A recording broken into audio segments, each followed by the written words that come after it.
नमस्कार दोस्तों, आओ सीखे आज के चैनल में आप सभी का स्वागत है। मेरा नाम कनक है और आज हम सीखने वाले हैं शॉर्ट फॉर्म। वैसे तो मैं आपको व्हाइट बोर्ड पे पढ़ा रही हूँ, लेकिन आज की वीडियो थोड़ी सी अलग है। कल से हम फिर से व्हाइट बोर्ड पे पढ़ेंगे। तो जैसे कि आप देख रहे हैं, गिव मी का मतलब होता है मुझे दो, और इसको अगर आपको शॉर्ट फॉर्म में लिखना है तो गिव मी लिखा जाता है। ठीक है, इसका मतलब भी वही रहेगा, बस इसको शॉर्ट फॉर्म में आप इस तरीके से लिख सकते हैं। और उसके बाद देखिए डोंट नो यानी कि नहीं मालूम, जिसको आप डनो लिख सकते हैं, तो इसको आप शॉर्ट फॉर्म में इस तरीके से लिख सकते हैं। उसके बाद देखिए गोइंग टू यानी कि गोना, जिसको आप शॉर्ट फॉर्म में लिख सकते हैं।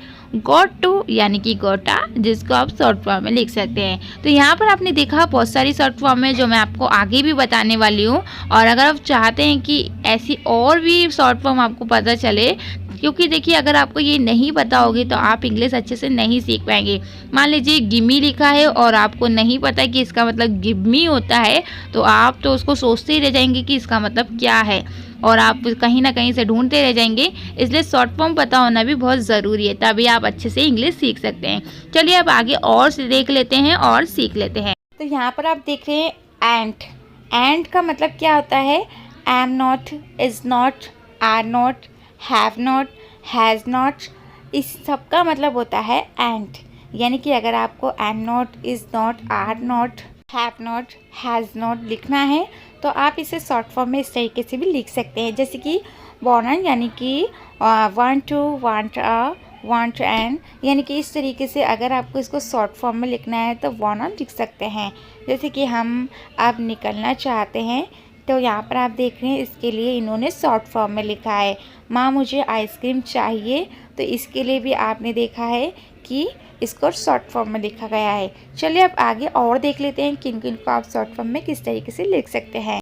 अब यहाँ पर देखिए कम ऑन यानी कि चलो, और इसको आप शॉर्ट फॉर्म में कैसे लिख सकते हैं, कम ऑन, यानी कि इस तरीके से आप देख रहे हैं, आप यहाँ पर इस तरीके से इसे लिख सकते हैं। उसके बाद देखिए डू यू, जिसको आप इस तरीके से ड्यू लिख सकते हैं। ठीक है, और इसका मतलब आप देखिए क्या मुझे ऐसा लगता है, यानी कि यहाँ पर आप देख रहे हैं इसी तरीके से शॉर्ट फॉर्म में लिखा गया है, डू यू थिंक सो। ठीक है, उसके बाद देखिए एम, जिसको आप जैसे कि हम इसे डैम पढ़ते हैं, लेकिन आप इसे एम लिख सकते हैं। ई एम लिख के आप डैम को शॉर्ट फॉर्म में लिख सकते हैं। ठीक है, जैसे कि किसी भी बात की चिंता मत करना, ऐसा उन्हें बताओ। ठीक है, उसके बाद देखिए आउट ऑफ, तो आउट ऑफ को आप आउटर लिख सकते हैं। और यहाँ पर देखिए बिकॉज यानी कि कारण, जिसको आप कॉज लिख सकते हैं। उसके बाद देखिए येस का मतलब या होता है। आपने देखा होगा बहुत से लोग या बोलते हैं तो वो शॉर्ट फॉर्म में बोलते हैं, यानी कि मतलब दोनों का यही है येस, लेकिन इसको शॉर्ट फॉर्म में आप इस तरीके से बोल सकते हैं। चलिए और देख लेते हैं। अब यहाँ पर देखिए योर यानी कि तुम्हारा, जिसको आप यर लिख सकते हैं। अब जैसे कि गर्ल है तो गर्ल को आप इस तरीके से लिख सकते हैं, यानी कि GAL अगर आप लिखते हैं गैल तो वो गलत नहीं माना जाएगा। ठीक है, उसका मतलब शॉर्ट फॉर्म में लिख रहे हैं। ठीक है, और उसके बाद देखिए मी यानी कि मुझे, जिसको आप अस लिख सकते हैं, और अस का मतलब वही होता है मुझे, लेकिन इसको शॉर्ट फॉर्म में लिखा जाता है। ठीक है, और उसके बाद देखिए वन का मतलब क्या होता है, एक होता है। इसी तरीके से अगर आप अन लिखते हैं तो उसका भी मतलब वही होगा, लेकिन वो शॉर्ट फॉर्म में है।